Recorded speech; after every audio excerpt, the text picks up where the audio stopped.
Welcome back to me reading Transported, a Wings of Fire story. This time, chapter 31. As usual, if this is your first time watching this little series, I recommend you to watch the previous chapters and read them yourself. Now let's begin. This chapter's name is Storming the Stronghold. What? No! We're not doing that! Winter bellowed as Daniel tried to reason with him. Although, he wasn't complying much. It was bad enough getting you this far, and now you want me to go even further? He screamed in Daniel's face with a burning fury. Though Daniel didn't flinch. Look, I know we're asking for a lot here. Right you are, Winter butted in, though Daniel continued. But if we don't do this, Pyrena is going to burn. And at that point, there'll be no point in arguing, because we'll all be dead. So even if it is illegal, I would just man up and do what needs to be done to stop the damn world from being destroyed. Winter stared back in a sort of shock. How could someone not care about the law of dragons? Was he really this dim-witted? No. He was just so focused on doing things for the greater good that he would blind himself on short-term ideas to the point where there was no talking him out of it. Winter shot him a glare in a final attempt to make Daniel reconsider, though it failed. Daniel stared back, his mind made up despite the idiocy of it. Okay, he was going in, whether Winter liked it or not. And if he did it alone, that was fine by him as well. Winter sighed in defeat. You know, I'm not sure how, but you really are persuasive. Like more than usual. Like more than normal. Daniel chuckled. Persuasion, my ass! Let's go! We got stuff to deal with. And with that, he took off the ground, with Winter and Star following close behind. They traversed the edge of the Ice Kingdom border, slowly but surely, and the temperatures dropped below the negative degrees. It got to the point where Daniel struggled to keep his balance in the air due to his uncontrollable shivers, though he pushed through it as he reminded himself why he was there. Daniel, get yourself together. Who cares if it's freezing? You got fire to warm yourself up. And it's better to catch a cold than to let Pyrea catch on fire. He forced his shivers under somewhat of a control as he pushed forward, Star and Winter flying next to him now. Hey, Hurricane? Star spoke. Noticing the shivers Daniel was trying to hide. Are you sure you're all right? The temperatures are getting well below freezing by now. Winter turned his head to Daniel with a slightly anxious face, though it was barely noticeable. I'm fine. Daniel tried to sound casual, though when another cold breeze flew past, it was hard not to shiver. No, you're not, Star interjected in a strict manner. Look, I know you want to help, but you might be pushing yourself too far, and Winter could follow the relic, and you can head back. Nobody can blame you. Nobody would blame you. Besides, Winter interjected, you're not built for this. Star's Pirate Icewing. Unlike you could potentially die here, he said, though quickly added, of course, it's not like I would care, but a dead Skywing would definitely stir things up. Star shot him a significant look. What he's saying is that you're not built for this climate, and we wouldn't forgive ourselves if you died because of it. Daniel frowned at their words. He was conflicted. On one hand, or talent, I guess, I would be able to go back to the others and potentially help out with the prophecy. Plus, I can't deny that my dragon body wouldn't be able to withstand this forever. But on the other hand of things, I can't fully trust them not to get themselves killed. Winter could be hesitant to do things, and I can't let Star go in alone if that happens. No, I need to be with them. I can't let them do this alone. Look, guys, I appreciate your concern for me, but I'll be fine. I promise, Daniel said reassuringly, which just earned him a few odd glances from his peers. Plus, there's no going back since we're already here. Winter shot him an odd look. What do you mean? We couldn't even. What do you mean? We couldn't have been that close. Daniel gestured with his head. Look ahead. Winter looked up and fell silent when he saw it. The huge icy structure glimmered in the sunlight as it reflected among the entire kingdom. It's time, Daniel said, as he looked down at the relic, which was pointing straight at it. Well, this is it. Let's get this done. In and out. Got it? He shot a glance at Winter and Star, who both nodded nervously. Nervously. Good. As they flew in silence towards the massive structure, Daniel's heart picked up pace, and he realized he was about to break an entry. Okay, to probably one, if not the most guarded places in Pyrea. The Icewing Palace. It took a few minutes for Daniel to freeze his scales off before they reached it. Of course, they weren't at the main entrance, since they would be easily spotted by Icewing. So, they needed to break into the place, without being spotted. Well, this is it. Daniel sighed. A plume of breath vapor left his mouth due to the cold temperatures. Star and Winter landed beside him quietly, and the huge structure towered over them, casting them in its shadow. Daniel looked over to Winter, who seemed really on edge. Hey, Winter, Daniel said softly. Winter said, quickly trying to hide his nervousness. Yeah? What's up? Look, you're going to be fine, okay? Daniel said in a strong yet reassuring tone. Winter simply looked down. I am fine. Just a little nervous about being found out. There was a few moments of silence, but just as Daniel was about to say something, Star was the one who beat him to it. Winter, nobody is going to find out, okay? She placed a talon on his shoulder affectionately, before pulling him into a hug. We'll be fine. Daniel watched this and got a small pain in his chest. Oh boy. What? Why is my chest burning? Why is my chest hurting? Am I jealous? Jealous of Star hugging Winter? No, I'm not. I'm just slightly upset. She's not hugging me. Yeah. Yeah, that. Not jealous at all. Not jealous. Not at all. Sure you are, Daniel. Sure you are. Daniel watched as Winter made a sort of awkward face towards him, to which he responded with a shrug. Though on the inside, he was still slightly upset. Star let him go. Don't worry so much now. Come on. We got a school to find. She leapt up into the air as Daniel and Winter exchanged glances.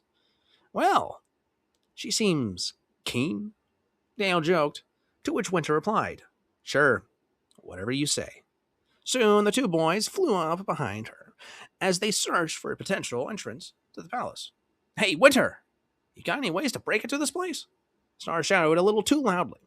Winter immediately responded as he caught up to her. Shh! You're going to get us caught! And yes, I know a way in. Follow me.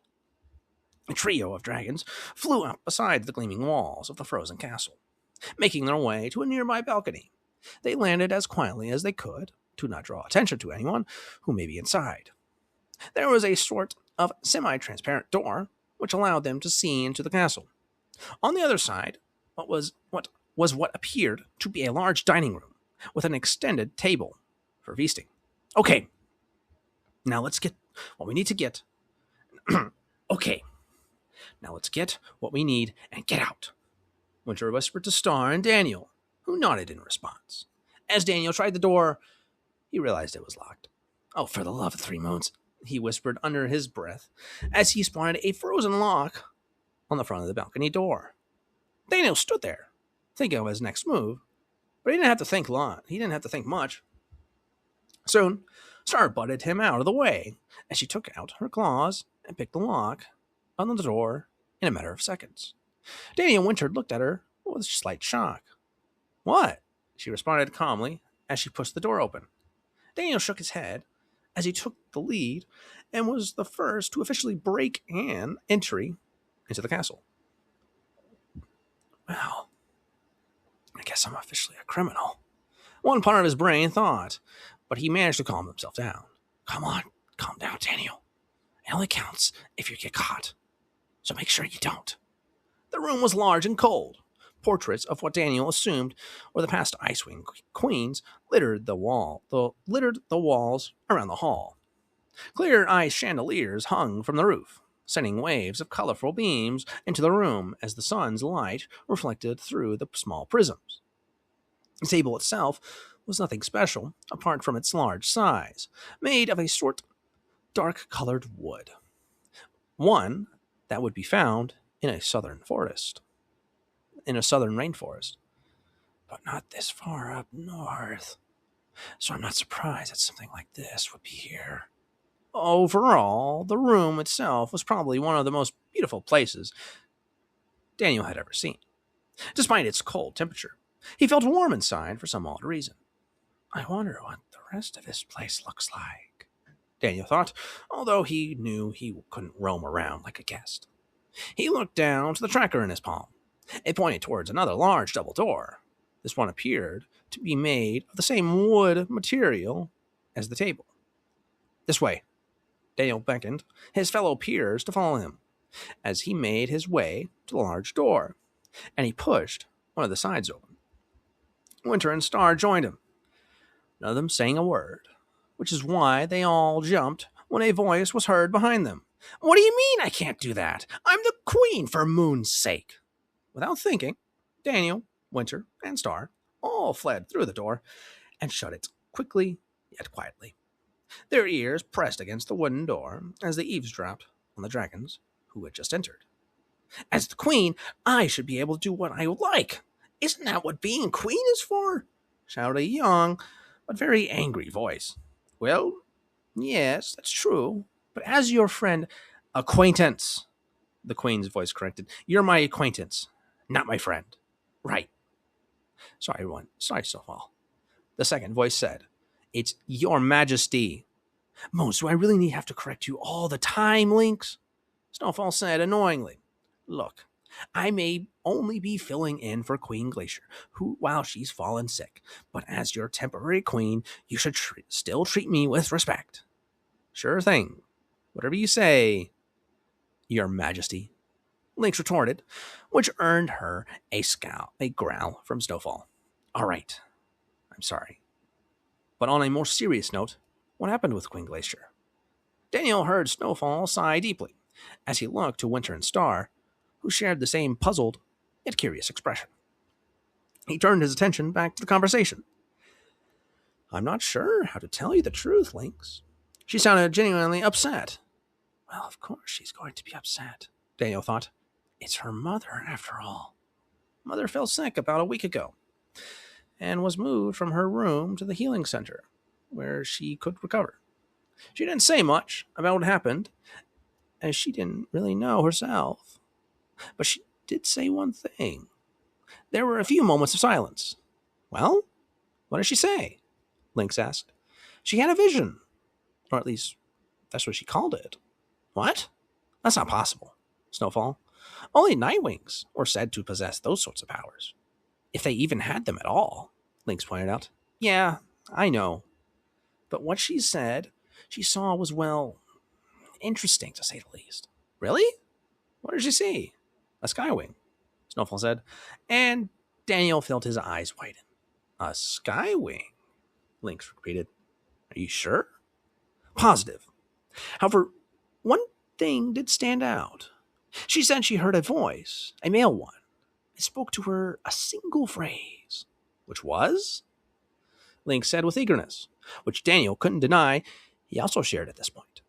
Snowfall gave another sigh before she whispered in a hushed voice, but just loud enough for Daniel to hear through the thick wooden door. The heathens are good.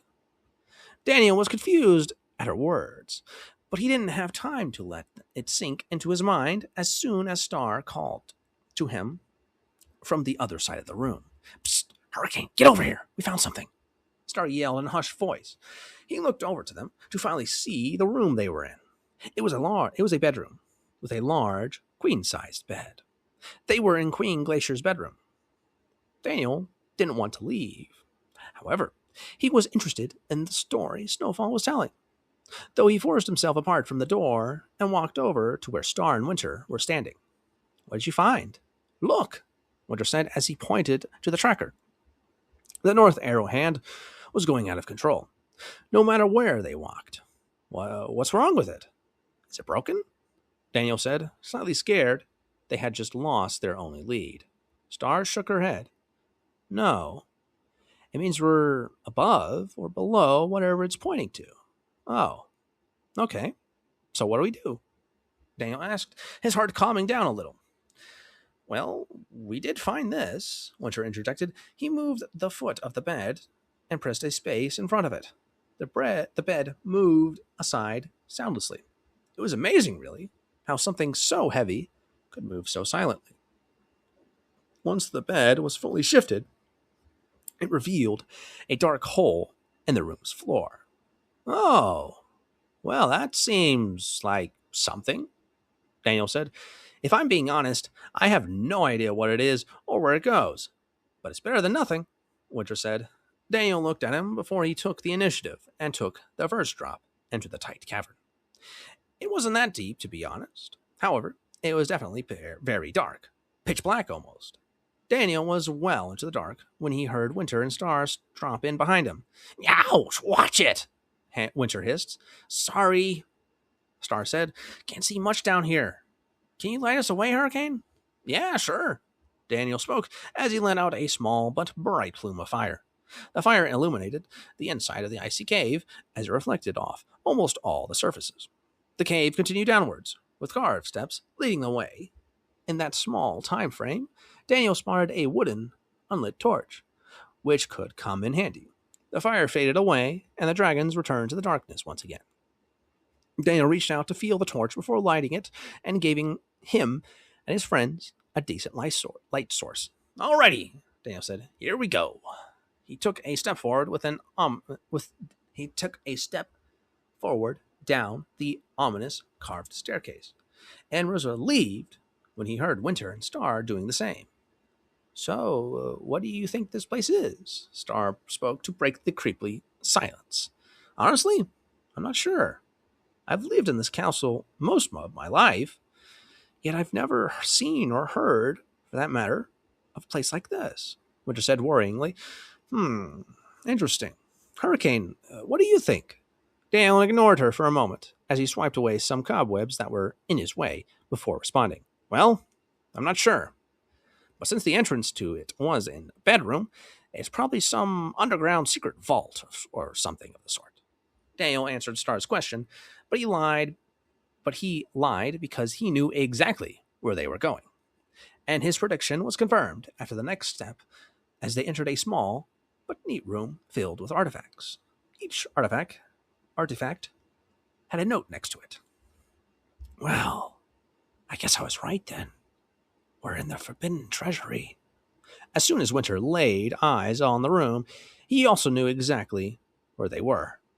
He gasped. What? What's the issue? Well, where are we? Star asked, slightly worried at Winter's sudden change of expression. I didn't even think this place existed, Winter said as he pushed past Daniel and into the room. He looked at each artifact with admiration.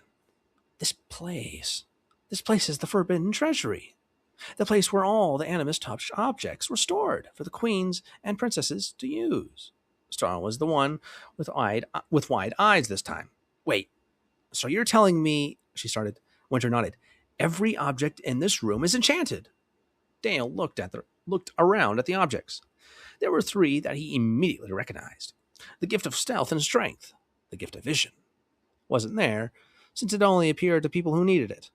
However, there were 2 other labels which caught his eye. The gift of compromise, a sort of scepter-like object, and the gift of understanding, which appeared to be gone from its position. Interesting. I didn't know there were just more than just the free gifts. However, the gift of compromise looks like it could come in handy.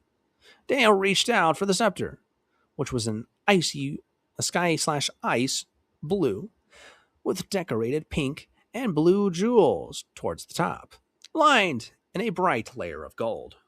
Damn, back on Earth, this thing would be worth a fortune. He held the scepter in his talon. He wanted to take it with him, but there was no way it would fit in the bag. Suddenly, however, the scepter retracted into a small version of itself. It was so small and compact that Daniel could completely hide it in his talon. Well, that's convenient. Convenient for the plot, too. I guess whatever enchanted this thought of the issue of transportation as well. Carefully, he placed the scepter into the bag, but not before Winter spotted him doing so. Hey, what are you doing? We're not here to steal the enchanted items. If you forgot, Winter shouted quietly. He couldn't make much noise, as he would likely get someone's attention from the palace. Oh, yes, I know, but seriously, this thing could be useful for us. He took this out the scepter as it returned to its normal size again. I guess it just expands automatically when I need it to. Great. The gift of compromise, I'm guessing, it only works with the persuasion of others to reach an agreement, Daniel said, but Winter only shot him a glare. Put it back, he snarled. No. This thing could be really useful, and I highly doubt that the Ice Wings will be using it since we have no conflict in Pyrea anymore. How do you know they won't need it? They don't need it. For all you know, they could use it to work out something with the queens of the other tribes, Winter pointed out. If they did, then it wouldn't be down here catching dust now, would it? Daniel shot back. Face it. It's going to get more use with us than with them. And although it is wrong, it'll be better in the long run. He tapped Winter slightly on the shoulder with it, and his expression immediately changed. You know what? You're right. Take it. We could use it, Winter said before he added, and just for good measure, he tossed Daniel a blue Tyaria. Okay, sure. Take that as well. Now let's get back on track to what we need to do. He snatched the tracker from Star's claws and continued forward in the direction of where it was pointing. Daniel, however, was just in complete shock. He looked to Star, who was also in the same boat as he was. I guess the gift of compromise really does work. Daniel looked down at the scepter. It glimmered in the crackling firelight back at him. So I guess it was you. Thanks, Daniel thought to the scepter in his claws. It sparkled happily in a way to say, thanks for using me again. It retracted, and Daniel placed it back in the bag with the Tyria and Bally song. Okay, let's go and catch up to Winter. Star nodded, and they both ran after their Icewing friend. Winter was seen in the distance, as he seemed to phase into the wall and disappear. Daniel and Star both slowed down. Whoa! What did I just witness? Star yelled a little too loudly. I have no idea, Daniel said, just as confused, but soon Winter appeared out of the wall again, clutching what looked like a green and black scroll covering. What in the... Daniel screamed as he fell backwards while Winter walked out of the wall casually. Oh, hey guys, I got the scroll. He waved the casing around cheerfully.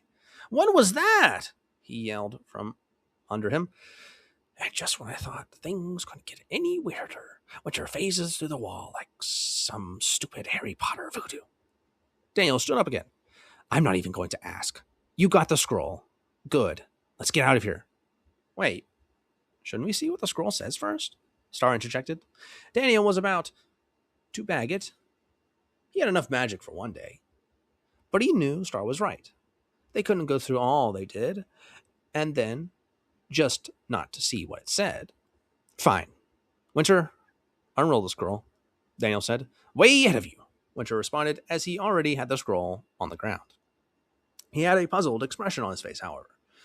Daniel lowered the torch so he could read it as well. But soon, his face also fell into confusion. What is it? What does it say? Star asked. It's just a repeat of the prophecy we already know. No, there's more at the end. Winter cut him off. Daniel scanned the scroll down to the end. Winter was right. There were 2 lines at the end. Beware! Beware of those who are not in control, as corruption has come to take its toll. There was also a small, diamond-shaped blue shard rolled up in the scroll. Daniel grabbed it carefully. However, it suddenly flew out of his claws and jammed itself into the tracker. The shard started to glow, and the tracker started to spin again until it stopped on an empty map. On an empty gap. The gap started to glow a luminescent green. Everyone sat in silence, unsure of what they had just witnessed. Daniel was the first to spot something at the very end of the scroll. Guys, look! Daniel said as he pointed a claw at the scroll again. At the very bottom of the scroll was one small line. Days remaining. 7. What do you think this means? What do you think that means? Winter asked. I'm not sure. I guess we'll just have to wait and see what happens when the timer runs out. Daniel said. But what if it's a bad thing? What if that's when Pyrea starts to burn? Star interjected. Daniel hadn't thought of that. If Star was right by any chance, then they may have a massive issue on their hands. Okay, so what do we do about this then? Winter said as he gestured to the tracker. It was still spinning uncontrollably. Well, this started when the shard entered the tracker.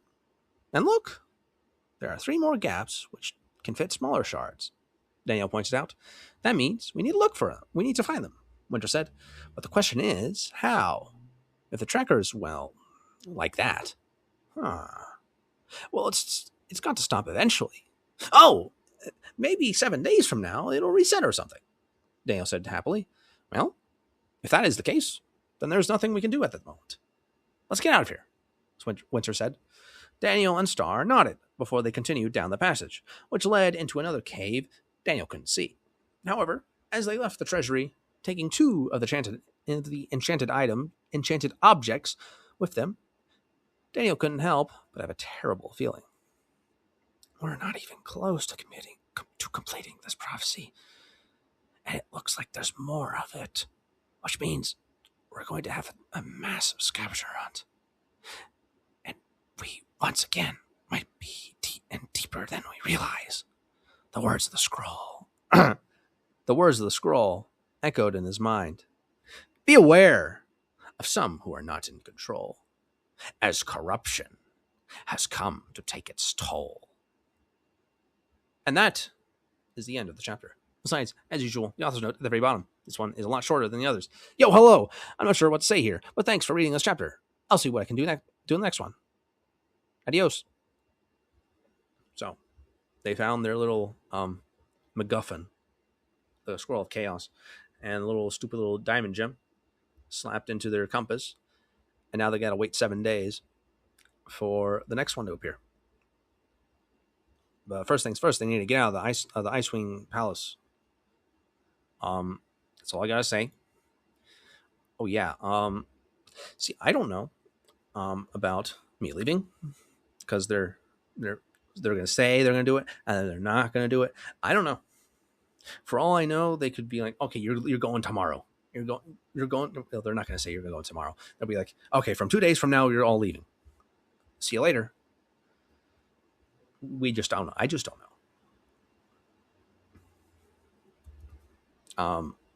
But I'll try to get things out before then. But if not, well, the 2 months thing, which hopefully the author, using those 2 months, will publish 2 new chapters. See you next time.